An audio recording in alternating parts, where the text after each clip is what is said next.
Merry Christmas, everyone. My name's Geoff. I'm one of the staff here, and I'll be taking us just for a few minutes to think about the passages that were read for us already this evening. Let me start by acknowledging it is hot in here, so if you want to take a break or anything, feel free just to head outside. There's water at the doors as well, if you'll find that helpful. I'll ask you please to open up the leaflet that you're given, and you'll see each of the passages printed there. I'm going to say something about all of them, just in brief as we go along. Where I want to begin, though, is with saying that the Christmas story is very familiar, but not actually very nice. The Christmas story is very familiar, but it's not actually very nice. Luke, of course, says that it's good news that will cause great joy for all the people. We saw that in chapter 2, verse 10. He's describing light bursting into darkness, hope for humanity, because, of course, everyone smiles at a baby. But in many ways and at many levels, this story is really quite unpleasant. Let me point out three things. Firstly, it begins with a census. That second reading there, Luke chapter 2, verse 1, a census that requires the whole world to uproot. Now, it's worth knowing that back then, at the time, travel was dangerously unsafe, but this was forced mass migration on a global scale, the very opposite, of course, to closing borders. By the time the particular person we're focusing in on, Mary and her husband Joseph, make their way home, secondly, we discover that there's no guest room anywhere in an entire city for a pregnant woman who is in labour. And her baby, it turns out, is born in a cattle feeding trough. This is no gently rocking bassinet. Can you begin to imagine how callous and how heartless a society must have become to have reached that level?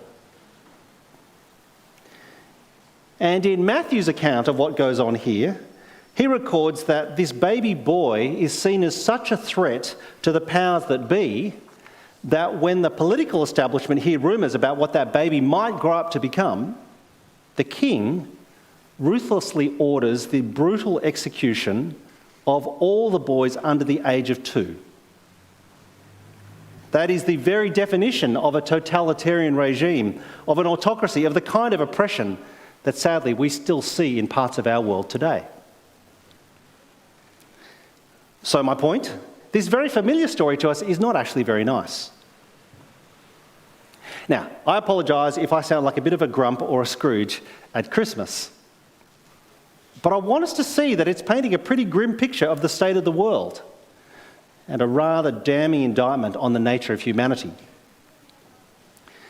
And that means, I think, that the only way that this story could possibly be called good news that will bring great joy, the only way that's possible, well, it lies with the God who sent this baby into the world, with what he is like and what he does for us, and above all, why he would do so. Because you'd think he'd have to have a pretty good reason. And if he does, it's worth hearing about.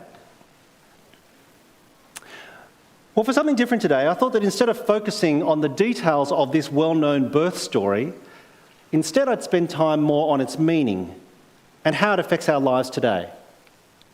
And I want to do that particularly with the last reading that was brought to us from Galatians 4 on the bottom right-hand side of your handout. Because here, the Apostle Paul, one of the first Christian leaders, he tries to answer that very question. Why did God send his son at the first Christmas? Well, look with me, if you will, at that reading down at the very end at number 4, verse 4. Verse 4, when the set time had fully come, God sent his son, born of a woman, born under the law. God sent his son, born of a woman, born under the law. In these few words, actually, is the entire Christmas story in a nutshell. It's told without all the embellishments, all the distractions of the angelic host, or the starry-eyed shepherds, or the wise men from afar. The story is simply this: God sent his son, his highest emissary, his ambassador and representative. God sent his son to all mankind, to all who are born of a woman. Why? Well, actually, the words born under the law gives us a hint. Look at it again in verse 4. When the set time had fully come, God sent his son, born of a woman, born under the law to redeem those under the law. Born under the law to redeem those under the law. Let me offer just two comments. One about our situation and the other about God's solution. Firstly, a comment about our situation. Everyone here knows what it's like to be under the law. From the cradle to the grave, our lives are governed by the laws of our country. They're devised by politicians, they're enforced by the courts. And whether we're talking about gas price caps or industrial relations, all of us know how radically a change in government can alter our lives. For better or for worse, well, that really depends on your political persuasion. Now, don't mishear me. I'm not complaining in the slightest. We here in Australia, we are so fortunate to live under the rule of law, not under the whim of a dictator. And as you all know, the beautiful thing about Australia is that every few years we get to vote our leaders out if we don't like what they've done.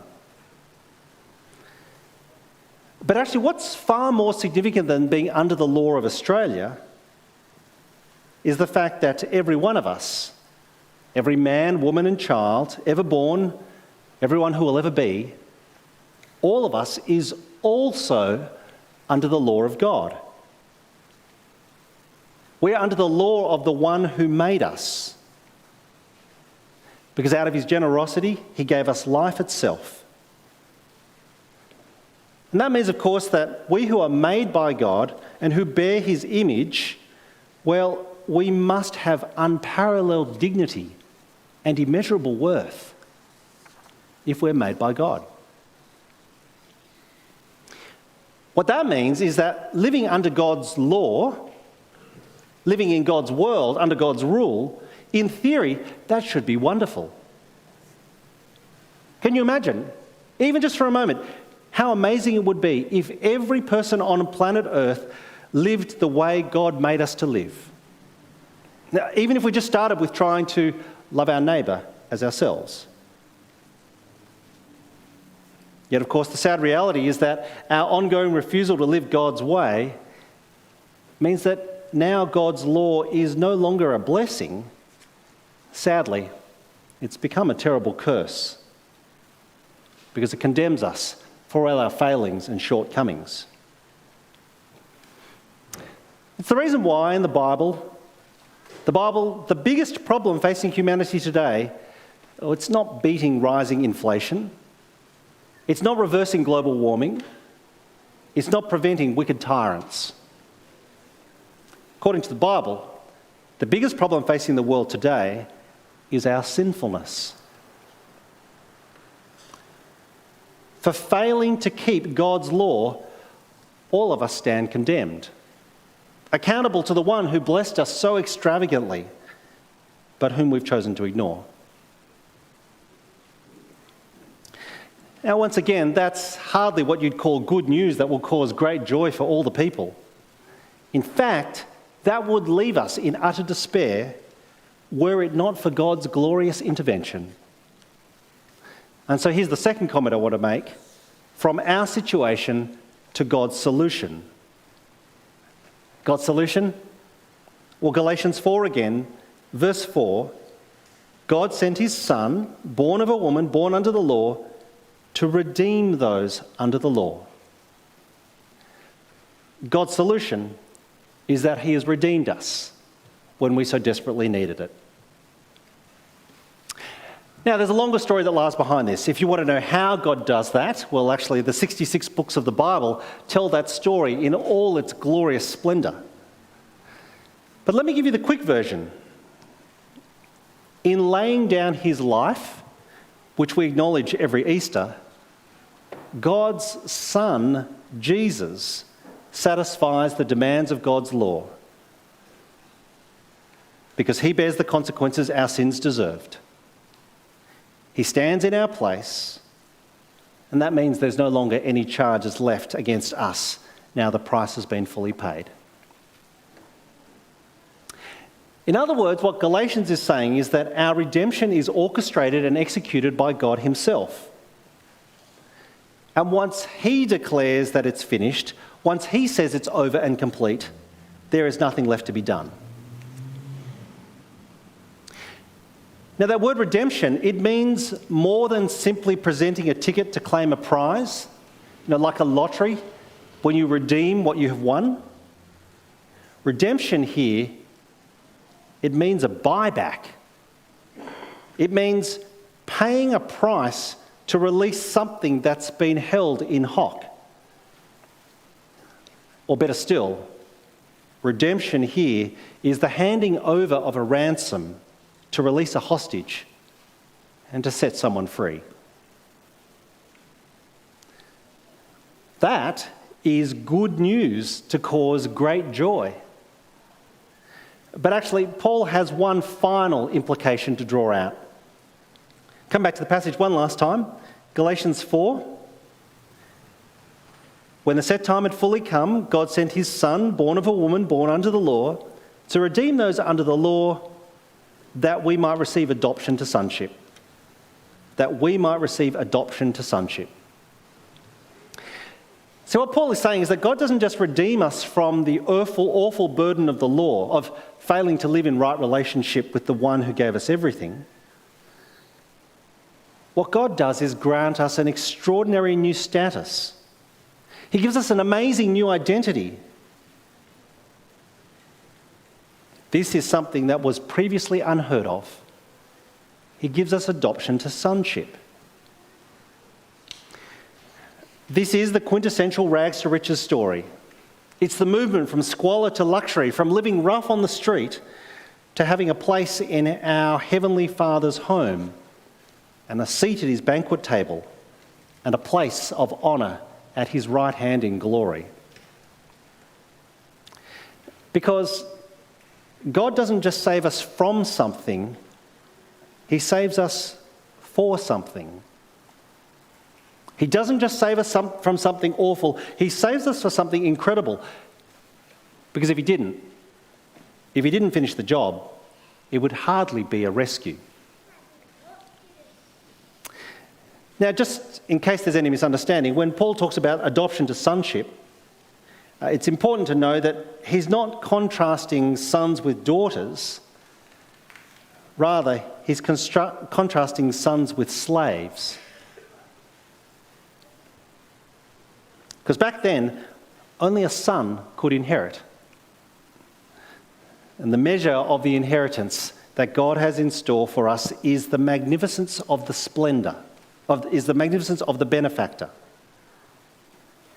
What we receive is from God himself. People often say that Christmas is all about family time. And that's certainly true. But the image that's on view for us here is so much better, so much more perfect in every way, which I think is terribly comforting because, to be honest, sometimes Christmas can be very hard for families for a whole variety of reasons. Instead, what we're being told is that when we're redeemed by God, we are also adopted as his children. We are brought fully into his family, and that's why Christmas is such a joyful celebration. It's not because of the food we eat. It's not because of the presents we give. It's because of the people we share it with. The family to whom we now belong. Actually, that's reinforced in verse 6. If you notice there in Galatians 4, verse 6, because you are his sons, God sent the Spirit of his Son into our hearts, the Spirit who calls out, Abba, Father. All verse 6 is saying is that we get to call God our Father. That word Abba there, we'd loosely say that's Dad. We get to call Dad. What's more, we have Jesus, his firstborn son, as our eldest sibling. You know, that's the reason why this church family will gather again next Sunday and the Sunday after that, and in fact, every Sunday next year. The reason is because we belong to God, and we want to celebrate his goodness to us and the redemption that he alone can bring. Well, let me wrap it up. I want to tie all this together by going back to verse 4 of Galatians 4, because you'll have noticed that I skipped over the words at the very start of the sentence. Galatians 4 verse 4, but when the set time had fully come, God sent his Son, and so on. You'll have noticed that in the other readings that we had, there was a recurring theme about time. Luke, for example, used lots of time markers to reliably and accurately date the very first Christmas. He talked about the days of Caesar Augustus, while Quirinius was governor of Syria. And likewise in Galatians 4, Paul uses a time marker, although it's a different sort. It's something more grand. It's something on a cosmic scale, in fact. Verse 4, when the set time had fully come. What Paul is saying is that according to God's timetable, according to God's plan, the decisive moment in world history has finally arrived. In the birth of Jesus, God has finally stepped into his world to make things right again and to restore them to the way in which they should have been all along. Now, if you're somewhat sceptical about the magnitude of what I'm saying, then I do realise that the world didn't seem any different after that first Christmas. I take it that's because great occasions often pass unnoticed at first. But what Paul is saying is that in sending his Son, born of a woman, born under law, to redeem those from under the law that we might receive adoption to sonship, in saying all that, God has acted finally and decisively to fulfill the promises we've been longing for. Because 30 years later, at the first Easter, that Son of God completed his mission and went home to his Father who sent him in the first place. And soon enough, that Son will appear in glory, and all creation will shower him with the honour and praise and adoration that he deserves, because he's redeemed people from every nation, tribe, language and tongue. Can I say that if you thought Christ's birth was worth celebrating, imagine the spectacle of his coronation. In fact, in just a moment, we're going to sing choirs of angels. Sing in exultation. Sing, all you citizens of heaven above.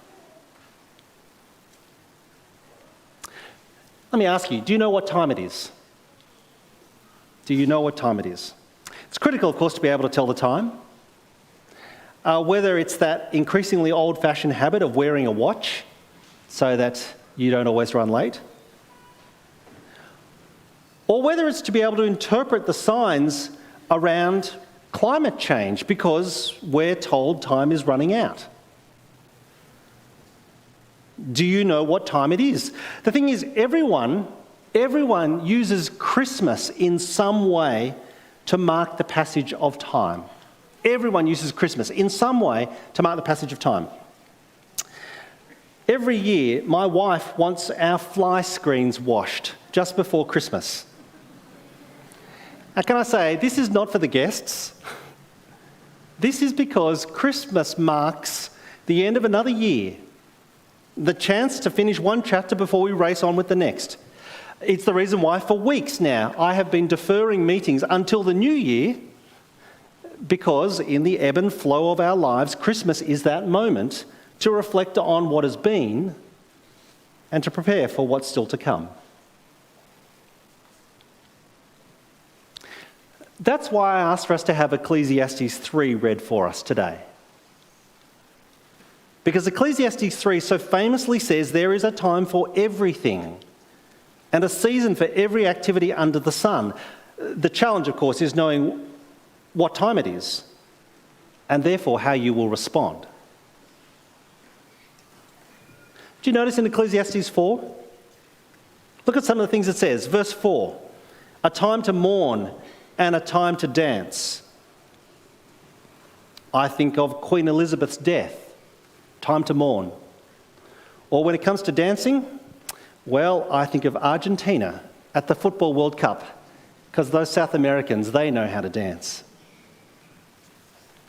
Verse 5, a time to embrace and a time to refrain. Well, there you go, that's COVID for you, isn't it? Hugs are back. Verse 6, a time to keep, a time to throw away. We all know there is a deteriorating economic outlook, so do you sell property and shares? Or do you hold on for a little bit longer? But perhaps most poignant for us, verse 8, a time for war and a time for peace. We think of Ukraine as we think of both those sentiments. This year, we have seen so many significant events on a global scale, let alone at a personal one. Some of them have been truly horrific. Others have been absolutely wonderful. But all of them will be forgotten. And none of them can ever match the lasting significance of God sending his Son to redeem those under the law so we might receive adoption to sonship. This is the most significant intervention in his world since God made it. It is the reason why we divide world history into time before Christ and time that is in the year of his birth. Because ultimately, Christmas doesn't just mark a baby's birth. It says that everything has changed. Everything is now different. Everything will be better. And I say it would be a tragedy if you missed the event and you missed out. Perhaps 2023 is the year to finally accept this wonderful gift which God has freely given. He's given redemption and adoption. And so perhaps as you leave tonight, you might pick up from the table outside one of these little copies of Luke's whole story of Jesus' life. Because it tells the mission of God's Son. How he grew up, the way that he lived, why he died, and how that changes everything. Not just every minute of every day, but for all eternity. Please, whatever you do, don't miss out.